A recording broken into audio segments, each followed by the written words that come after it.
উচ্চ মাধ্যমিকের কাউন্সিল থেকে যে মডেল সেটটি বেরিয়েছে মডার্ন কম্পিউটার অ্যাপ্লিকেশন, সেই মডেল সেটগুলি এখানে আমি তোমার আলোচনা করছি। এর আগের ভিডিওতেও আমি আপলোড করেছি যে সাজেশনগুলি রয়েছে, ফাইনাল সাজেশন তোমরা দেখবে। আগের ভিডিওতে রয়েছে 2 নম্বর এবং 3 নম্বর এবং 5 নম্বরের ভিডিও আপলোড করা রয়েছে।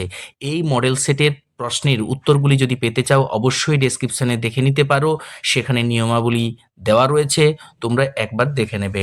মডেল সেটটি কি কি রয়েছে আমাদের উচ্চ মাধ্যমিকের কাউন্সিল থেকে যে পাবলিশ করেছে তা এখানে আমরা দেখে নিই।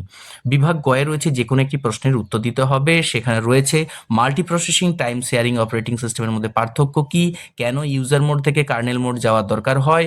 2 নম্বর প্রশ্নতে রয়েছে থ্রেড ও প্রসেসের মধ্যে পার্থক্য লেখো।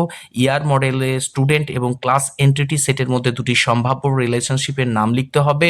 পরবর্তী প্রশ্ন রয়েছে 3 নম্বরে, যেখানে রয়েছে দেখতে পাচ্ছ চ্যাটবট বলতে কি বোঝো, ক্লাস্টারিং এর কাজ কি। এবং পরবর্তী প্রশ্ন 4-এর দাগে রয়েছে যেটা বিভাগ খ থেকে, কনফার্ম বা কপম্যান কন্ডিশনগুলি কি কি, বা পিসিবি কি, এটি প্রসেস ব্যবস্থাপনার উপরে কিভাবে কাজ করে। পরবর্তী প্রশ্ন রয়েছে 5 নম্বরে, যে কোনো একটি প্রশ্নের উত্তর দিতে হবে, যেখানে উদাহরণসহ প্রাইমারি কি ও ফরেন কির মধ্যে পার্থক্য লিখতে হবে। এছাড়া রয়েছে রেফারেন্সিয়াল ইন্টিগ্রিটি কনস্ট্যান্টসের প্রয়োজনীয়তা কি, উদাহরণসহ ব্যাখ্যা করতে হবে। 6 নম্বর প্রশ্নতে রয়েছে দেখতে পাওয়া যাচ্ছে উদাহরণসহ সুপারভাইজড লার্নিং, আনসুপারভাইজড লার্নিং এর মধ্যে পার্থক্য কি, জেনারেটিভ এআই কি, এর দুটি ব্যবহার ক্ষেত্র লিখতে হবে। বিভাগ গয়ে এবং 7 নম্বর যেখানে রয়েছে প্রশ্নতে রয়েছে, যেখানে আমাদের বড় কোশ্চেন 4 নম্বরের 5 নম্বরে 4টি প্রশ্ন পড়বে। সেখান থেকে রয়েছে একটি প্রসেস তার জীবন চক্রে কোন কোন স্টেটের মধ্যে দিয়ে যায় তা ব্যাখ্যা করতে হবে, এবং মেমোরি ম্যানেজমেন্টের সেগমেন্ট পদ্ধতি ব্যাখ্যা করতে হবে, উদাহরণ সহ দেখাতে হবে কিভাবে লজিক্যাল অ্যাড্রেস থেকে ফিজিক্যাল অ্যাড্রেসে রূপান্তরিত ঘটে। এবং 8 নম্বর প্রশ্নতে রয়েছে রিলেশনাল অ্যালজেব্রা, আমাদের যে প্রধান সেটগুলি রয়েছে সেগুলি কি কি, প্রতিটি অপারেটর নিয়ে তোমাকে উদাহরণ সহ ব্যাখ্যা করতে হবে। এবং পরবর্তী ক্ষয়ে রয়েছে আমাদের একটি এসকিউএল দেওয়া রয়েছে, এখানে একটা এমপ্লয় বলে টেবিল আছে, বেশ কিছু কলাম রয়েছে, সেই কলামগুলোকে বেশ করে এখানে কয়েকটি প্রশ্ন অর্থাৎ 3টি প্রশ্ন দেওয়া রয়েছে। ভালোভাবে পড়বে, অবশ্যই বুঝতে পারবে এবং সেখান থেকে এসকিউএলটি করতে পারো।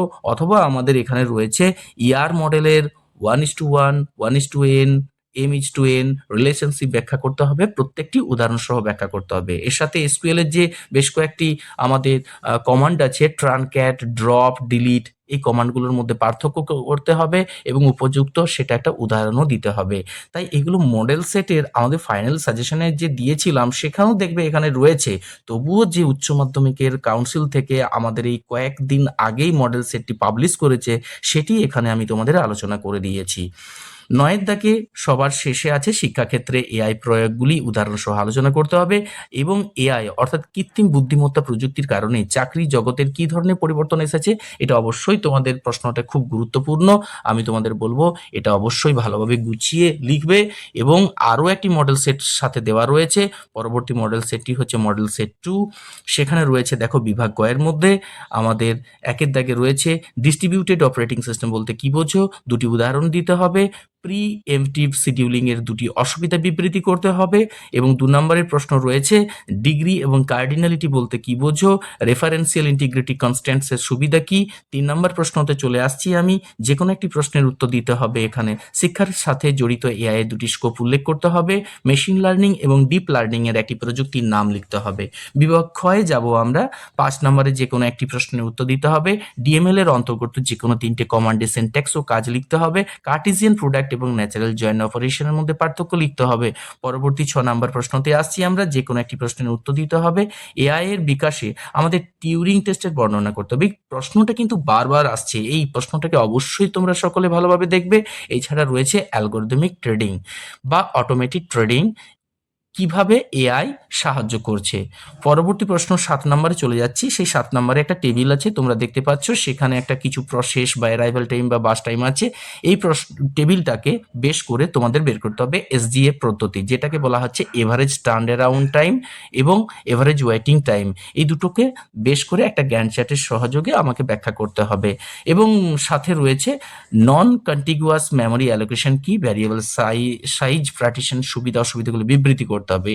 তাছাড়া রয়েছে আর দুটি প্রশ্ন, যেখানে 8-এর দাগের একটা রয়েছে, সেখানে 3 টায়ার আর্কিটেকচার চিত্রসহ ব্যাখ্যা করতে হবে এবং একটা হসপিটাল ম্যানেজমেন্ট সিস্টেমের ইআর ডায়াগ্রাম অঙ্কন করতে হবে, যেটি মিনিমাল সুপার কি কাকে বলে এবং কেন সেটাকে বলতে হবে। তাছাড়া রয়েছে রিলেশনাল অ্যালজেব্রিক অপারেশনগুলি ব্যাখ্যা করতে হবে এবং সবার শেষে রয়েছে আমার একটা টেবিল, সেই টেবিলের মধ্যে দেখতে পাবে তোমরা এসকিউএল করেছো, এটা ডিকিউএল করতে হবে, অর্থাৎ ডেটা কোয়ারি ল্যাঙ্গুয়েজ। দুটো টেবিল আছে, দুটো টেবিলকে বেশ করে আমরা একটা প্রশ্ন এখানে করে দিয়েছি। সেই প্রশ্নটাকে তোমাকে করতে হবে, কোনোটা বলেছে সেট ডিফারেন্স করতে হবে, কোনোটাকে বলেছে ন্যাচারাল জয়েন করতে হবে। এর সাথে সবার শেষে 9 নাম্বার প্রশ্ন রয়েছে, যা আমাদের এখানেই শেষ হবে। এই 9 নম্বর প্রশ্নতে বলেছে চ্যাটবট কি, একটি উদাহরণ দিতে হবে এবং সিএনএন এর কার্যপ্রণালী সংক্ষেপে বিবৃতি করতে হবে। আর সবার শেষে 9 দাগে রয়েছে এআই প্রযুক্তি ব্যবহারের সামাজিক বৈষম্য কিভাবে সৃষ্টি হচ্ছে বা সেটাকে লিখতে বলেছে, এটি কমাতে কি কি পদক্ষেপ নেওয়ার দরকার, 3+2। এই প্রশ্নগুলিকে যদি তোমরা ভালোভাবে দেখে যাও, অবশ্যই তোমাদের ভালো প্রত্যেকের পরীক্ষা হবে এবং প্রত্যেকেই ভালো নাম্বার পাবে। প্রত্যেক এই মডেল সেটের প্রত্যেকটি প্রশ্ন আমি আমার ডেসক্রিপশনে দেওয়া রয়েছে, সেই ডেসক্রিপশনে তোমরা দেখে নিতে পারো কি কি নিয়মাবলী আছে। পরবর্তী ভিডিও অবশ্যই দেখতে পারবে, কারণ এই ভিডিওটি যদি লাইক করে থাকো তাহলে পরবর্তী ভিডিও অবশ্যই দেখতে পাবে, যেখানে তোমাদের দর্শন বা ফিলোসফি, জিওগ্রাফি, যেটি ভূগোল, নিউট্রিশন, পুষ্টিবিজ্ঞান, এই সকল সাবজেক্টের বেশ কিছু মডেল সেট আমি পরবর্তী ভিডিওতে আপলোড করব। তার জন্য আজকে রাখি। সকলে ভালো থাকো, সুস্থ থাকো। Thank you.